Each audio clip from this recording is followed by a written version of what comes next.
What's going on, y'all? Jupiter Bassin. So today we're going to do a video on fall fishing and the baits that I like to use for fall bass fishing. So I'm here in Central Florida. Now with Florida, it's an interesting subject because we don't get that like crazy winters like a lot of guys up north. And we get very few days that we get actually really cold weather. So our colder months are going to be the very end of the year and then kind of peeking into that first few months of, January and February is when we get our coldest days, which to me, it's still nothing compared to like what you guys have up north. But when we do get cold fronts and stuff, it really shocks these Florida bass. They do not like the cold. They really don't. So it can make things really challenging. When you first get into fall, though, you're having a plethora of bait in the water. There's tons of bait for these fish to feed on. So the challenge could be actually getting these fish to want to hit your artificial lures. And they're always continuously having that, bunch of bait around. So it makes it tougher for them to want to feed sometimes. Then you have the fall turnover, which we could get into a big story about fall turnover, but it changes the water temperatures and will push that, warm water down and then it'll start to mix up, which can be tough, but it can also bring in some fish as well. So, there's a lot of changing and moving going on with the fall, but mostly what you have to know is you want to use something that represents a bait fish. They're feeding on bait a bunch. They're getting ready for that, winter, and then once winter comes, then after that's going to come the spawn, and those bass are going to want to spawn. So those fish are kind of feeding up throughout this time period and through to winter, and then getting ready. The females are getting ready to spawn come spring. So with all that bait being around and stuff, you want to target these fish with bait-like presentations. I know you kind of do that year-round, but you really want to focus on certain types of baits. And we're going to go over those. But what you need to know is a lot of these fish are going to move shallow. They're going to be looking for that bait like back of creeks, shallow flats. They're going to be looking for the bait, pushed up into the back of coves and stuff like that. Wherever they could find this bait congregated in is where those fish are going to be. Using the wind to your advantage. When the wind's blowing, you want to be on the bank where the wind's blowing, fishing a lot of these baits, a lot of these techniques that I'm going to show you guys. With that also being said, these fish are really going to be moving with the bait, which could even be out deeper. Some of these fish could be out suspended out deeper feeding, or you could even just find them out deep feeding on bait balls. But for the majority of it, a lot of these fish are going to be shallow in the fall because obviously temperatures are getting cooler. Those fish are going to want to move up into more shallower water. So let's dive into our baits. So the first bait that I'm going to be talking about is going to be a crankbait, and that can be a very wide subject. More than one crankbait, but we'll talk about that. We'll kind of dive in on the different ones. Alright, so for the crankbait, we got our typical, I got my Booyah lipless crankbait. This is the hard knocker. I really like to use a one knocker around this time. That's actually one of my favorite secrets is a lot of the time, even year round, I fish a lipless, basically year round. A lot of people only use it around this time. I love to fish lipless year round. But what I like to do in the summer is I like to throw a hard knocker because not too many people are going to be, a one knocker in the summer because a lot of people aren't going to be throwing it. I've actually caught some really big bass. But just using a typical lipless, this is a 1/2 ounce Booyah. And I like to throw this. This is basically like a sexy shad pattern. You got that yellow line, kind of chrome with the classic dot on there. And this is a 1/2 ounce. This is, like I said, this is the hard knocker. This isn't the one knocker. So you do have one big bead in there, and then you have a bunch of smaller BBs. So this bait is going to, which actually I have this. This is going to be one of my baits, so I'm not going to really show you, but here's what a hard knocker is going to sound like, or a one knocker, sorry, is going to sound like that. That's a one knocker. So it's just one solid knocker in there that whenever you hit it, it's just like a hard thud. But you can either throw like this, just like a simple lipless, you know, with BBs in it, or you could throw like a one knocker. Now this, like I said, is the hard knocker. It has a bigger bead in it along with some smaller ones. But anyways, you can control a lipless to any depth you really want to. With this being a 1/2 ounce, it's going to get down a lot faster. It's a bigger bait presentation to whereas you could throw something like, which is a 1/4 ounce, and you could see the difference in size is a little bit smaller. Trying to get that focus for you guys. So you have this one, which is a 1/4 ounce, a lot smaller, and then you have this one's a 1/2 ounce. And with those, like I said, you can really control the depths of them. With the smaller presentation though, you're going to get more bites. You're going to get more of these fish. A lot of the bait fish that I've seen around this time of year are going to be really, really small shad that they're feeding up on. So you'll get more bites with the smaller bait. So don't be afraid to downsize. A lot of times can catch you really big fish as well. But with the lipless, you're getting that nice action, but you can kind of control your depths, whether you want to fish really shallow or really deep. By tying that on, you can kind of control your depths and fish with that bait and not have to worry about, you know, is it going to get down to this depth? Is it going to get down to this depth? You could really work it however you want to. It's all in a matter of how slow you reel it and how much you let that thing get down in the water column. So the next one I like to use is a square bill. So a square bill crankbait, you're going to use around a lot more cover.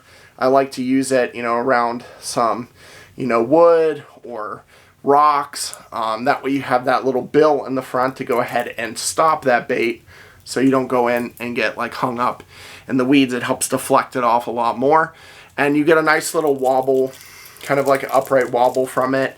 And I like to stick to shad pattern. This time of the year, in the fall, pretty much everything I'm going to be using is a shad pattern. I still do, for me, I'm a big gold guy, so throwing that sexy shad or throwing like a gold shiner for me too, something I like to throw as well. But this time of year, the majority of what they're feeding on is going to be shad, so I like to stick with that like kind of shad pattern. This is like a chartreuse kind of shad color. With square bills, usually they get like 3 to 5, 3 to 6 feet in the water column, so that's kind of the range you're going to be wanting to fish at. But for those deeper suspending fish or those fish that are sitting out deeper, you can go ahead and use like this one. Like this is the Cloud 9, I believe. So this will go down a lot deeper, get into that like 10 to 12 foot range, I believe. So you could use this for deeper fishing. And I like this thing to drag along the bottom. Now, things might change a little for me because I do use forward-facing sonar. I can kind of get an idea of where those fish are in the water column, and that takes away a lot of the guessing that you guys are going to have, trying to figure out, okay, are these fish suspended out there, or are they up shallow? And it's going to be a lot easier to find, but, you know, kind of look for signs of like birds, things like that to see where these bait fish are, because you know where those bait fish are going to be. It's probably where the bass are going to be too. So the next bait I like to throw around cypress trees, docks, any kind of cover up close and shallow, I love to throw. And another one is throwing up into like cattails and some of that like Kissimmee grass is a jig. Now these babies work awesome. Now I love this. This is I believe a 6 cents hybrid jig. And then I just have a little crawfish trailer there. I like to go ahead and throw this mostly around the cypress trees. Throw it around docks. Works awesome. Some of the biggest fish I've ever caught is on a jig. But you could throw something like this, you know, skipping under docks, throwing up against trees, you know, brush piles, whatever the case is. You have this weed guard on the front. Just works extremely well. And for you guys more up north, you have the crawfish, to whereas we don't have as much crawfish here, but the jig presentation works extremely well. And I will say, going back to what I was saying about downsizing, I have this little, this is the tightrope jig, and this thing is extremely effective. Tons of bites, and you see I got a little, kind of like a little Senko on there on the back of it. Gives a nice little action. But downsizing it can get you a ton of bites as well. work it slow, drag it on the bottom, or hop it is how I like to fish a jig. That being said, we're going to get on to our next bait. Now, this is one of the most lethal baits, and some people use it a lot. Other people don't use it at all, but I gotta say, just classic underspin is one of the best baits to throw this time. I like to throw strictly up shallow. It is the perfect bait imitator. Got a little paddle tail on there, as well as a little blade. I believe this is the cycle. It's called the cycle underspin. But I like to throw the two styles that I like to throw this is Berkley makes one. You can pick it up probably at your Walmart. And then I like to throw 6 Senses underspin. I believe it's Fish Head makes, like, they're one of like the OGs for it. But underspin works so well. Just retrieving it slow around bait in the shallows, or even retrieving and then a quick little pause or a little jerk works extremely well. Caught so many fish on an underspin. Killer bait. Days that I've really struggled to catch fish, the underspin works extremely well. The next bait we're going to talk about is a jerk bait. And I am a big believer in Fluke's soft plastic jerk baits.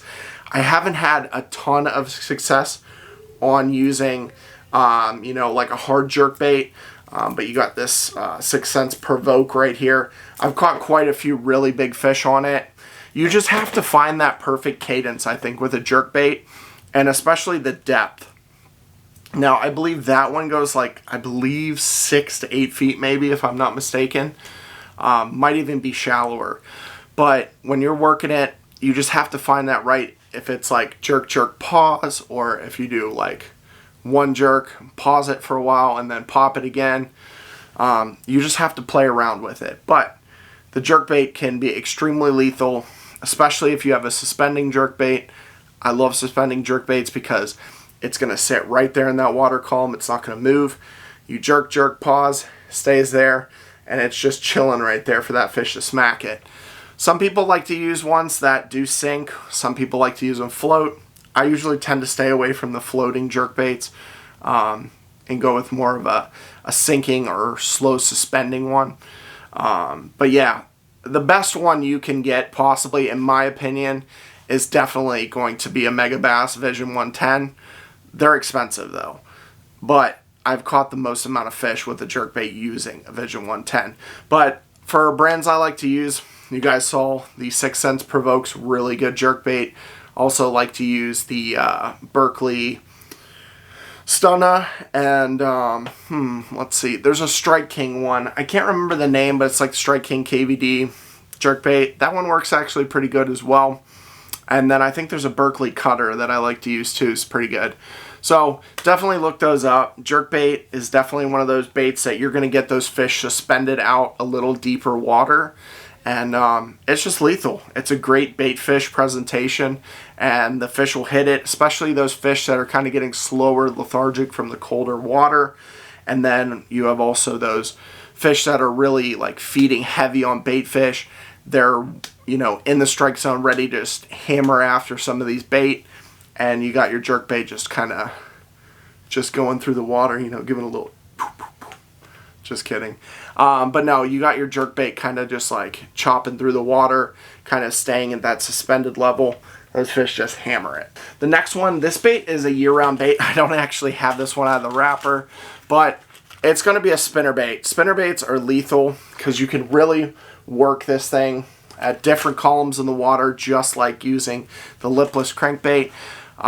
With a jerk or with a spinner bait, you also have these blades on there, so it gives off a nice little flash like the underspin. You're getting that slower presentation, but it is definitely representing a bait fish in the water. And what I like to do with a spinner bait, kind of just slow retrieve it in and occasionally pop it, and it kind of makes that kind of whip the skirt around, kind of flash a little bit. And after that, I usually get hammered. But spinner bait, you could throw up really shallow, throw it around lily pads, throw it in Kissimmee grass, anything other than like hydrilla or thick grass. You can really take advantage of a spinnerbait, especially around lily pads. And I've caught some massive fish on a spinnerbait. Really like that. It's one of my favorite baits to kind of use year round, but it excels in the fall. Last thing we're going to get into, we are going to talk about topwaters.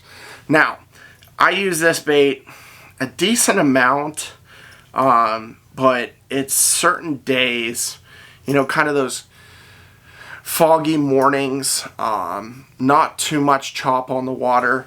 The buzzbait is just killer for me. And I believe this is a booyah, a black booyah buzzbait.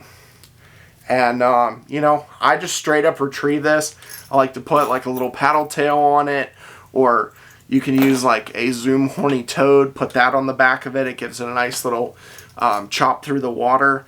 But, yeah, just basically retrieve this thing, let it do its job, and you're going to catch some big fish. Just wait for that big explosion. So, my favorite topwater, though, to throw is always going to be a spook. So I have a little head and spook here, and I believe this actually has the one knocker in it. That's what I was playing for you guys earlier. But I like to work this through anywhere you see kind of some activity on top, some bait fish flashing, popping on top of the water. I like to work this, you know, walking bait or this spook over the top and steady retrieve it back. There's nothing to it, really just walking it through the water, and you're going to want to throw that in open water. I like to throw it, if I could find grass, I like to throw it along the top of grass or any kind of weed line or anything like that, but throwing that thing in the shallow is going to just get blown up on, because these fish are feeding on those, and you'll even see them hitting those shad on top of the water, chasing them around, and that spook is a perfect representation of a fleeing bait fish, and you're just going to get munched on it. So that's basically it. I went over pretty much everything that I have. If I had to say one bait that I would probably use the most out of all of those, I do use it year round, is the lipless. I can do it any water column. They're feeding on bait fish, perfect bait fish representation, and it's very versatile. I can fish it in a lot of different water. I can pull it through grass if I need to. Try to stay away from the grass, but it's just a killer bait. And that's going to be it. If you guys have any questions for me, if you guys want me to go over the kind of rod and reels, fishing line setups that I like to use for these baits, let me know in the comments. I'll be glad to answer the question or maybe make a video for you guys. But until next time, y'all, peace.